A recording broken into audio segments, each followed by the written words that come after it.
So today I'm going to be doing a video on the sway bar link replacement for a PX Ford Ranger. As you can see, sway bar links are located here, and my one has completely snapped off. Here is the other part to it, right down there, just barely hanging on. Yeah, a bit disappointed that Ford actually used the plastic part on these. You thought they would have used metal ones, but I think certain models have plastic ones. So what I'm going to be doing today is pulling it out, whacking in a new one, and the new one that I have is this one here. So it's all steel, much better build quality. This one here is a Super Pro one. It looks to be much better quality than the original one. So the upper part of the link up here is going to be an 18mm for your factory one. So hopefully it's not too hard to undo. There we go.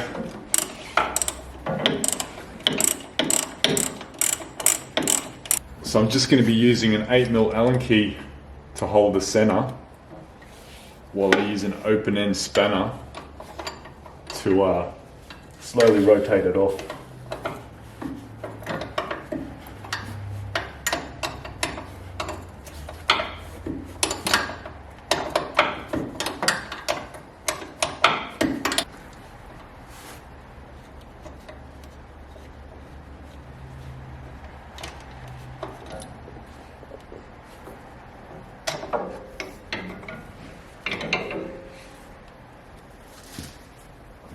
Now for the bottom one.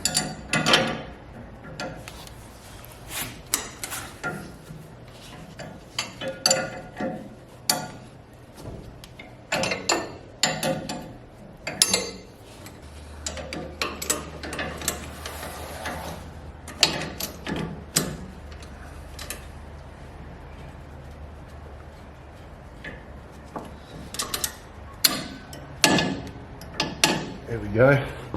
It's going to hold it now, so it should come out pretty easy.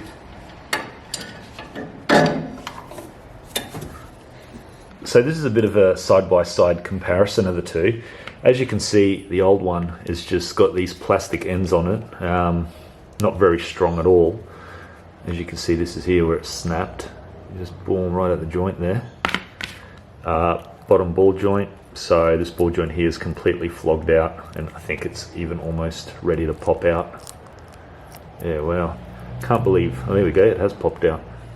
I don't know if every single Ranger uses these plastic ones, but for some reason, my one has got the plastic ones in it. But, you know, you might have the metal ones, so it's probably a good idea to have a look at your car and see which one you're running. And the reason why I've left the car on the ground while removing these, because you don't want to put any pressure on the actual sway bar when you're removing them, otherwise you're going to have a very difficult time getting them out. So you just want to have it sitting on its normal level. That way the sway bar links will pop straight out without any dramas. So just a quick tip, I did have to actually cut these to size. When you do cut them, it's a good idea to put this nut on the bottom, so then when you screw it out, it keeps the thread nice and clean.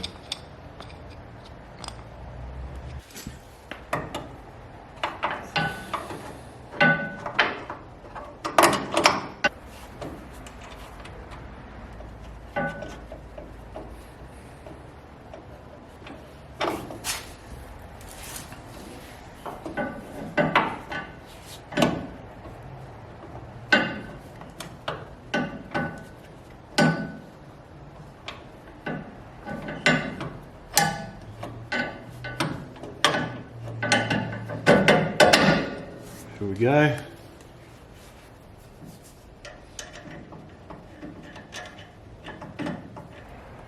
Nice and tight. Now the bottom one.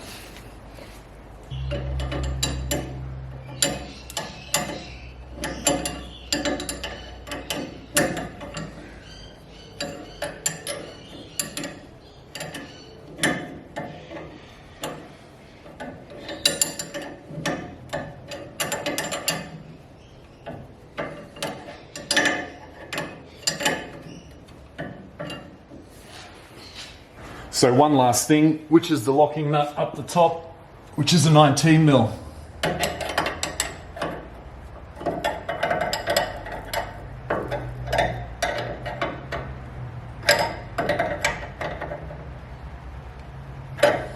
So that was a nice, quick and easy replacement. Would probably take me no longer than, I'd say, 10 minutes aside if I wasn't filming, and definitely a much better upgrade than the factory plastic one.